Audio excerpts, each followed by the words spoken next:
hay-adda Denis Fenary oo fadhigeedu yahay wadanka Turkiga ayaa maanta deeq raashin gaarsiisay 500 oo qoys oo ku jira kaamka barakacayaasha ee Shangalle ee duleedka magaalada Buuhoodle. deeqdan la soo gaarsiiyay barakacayaasha ee ku jira kaamka Shangalle ee duleedka magaalada Buuhoodle ayaa waxay isugu jirtaa raashinka qaybihiisa kala duwan.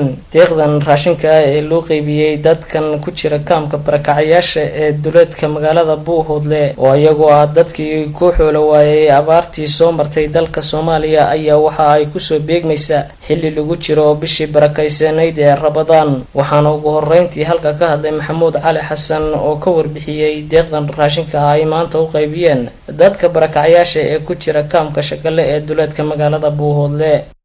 بسم الله الرحمن الرحيم الحمد لله رب العالمين والصلاة والسلام على أشرف الأنبياء والمرسلين. waxaan anigoo Maxamuud Cali Xasan waxaanu maanta kaamkan ama dadka barakacayaasha ee degan meesha Shangalle ama kaamka Shangalle waxaan u qaybinay 500 oo qoys raashin 500 oo qoys dhan raashinkaas oo ka yimid hay'adda Turkiga ah ee Denis Fenary iyadoo oo kaashanaysa NGO-ga Hadwa iyadoo kaashanaysa iyo maamulka iskuulka Turkiga ee Tayroor Buuhoodle Primary and Secondary School. waxaynu ognahay in bil Ramadaan lagu jiro dadkana rafaad badan iyo dhib badan uu ka muuqdo. insha Allah ta'ala waxaan halkan uga duceynaynaa dadkii muxsiniinta ahaa khayrkan horseeday dadkan masaakiinta ana u danqaday bisha Ramadaan sida wanaagsanna wax u gaarsiiyay. ilaahay ka abaal mariyo insha Allah ta'ala.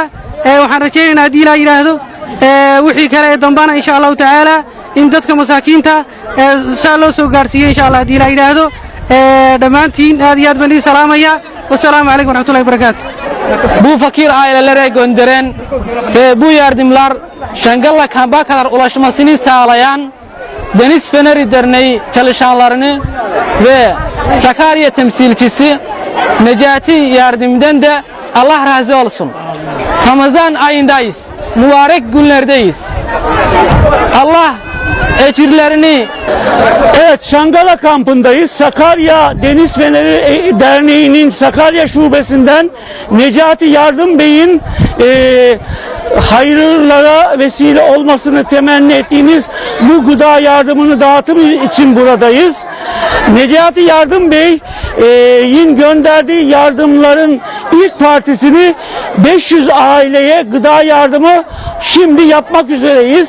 Maxamed Cali Bile warbaahinta qaranka Buuhoodle.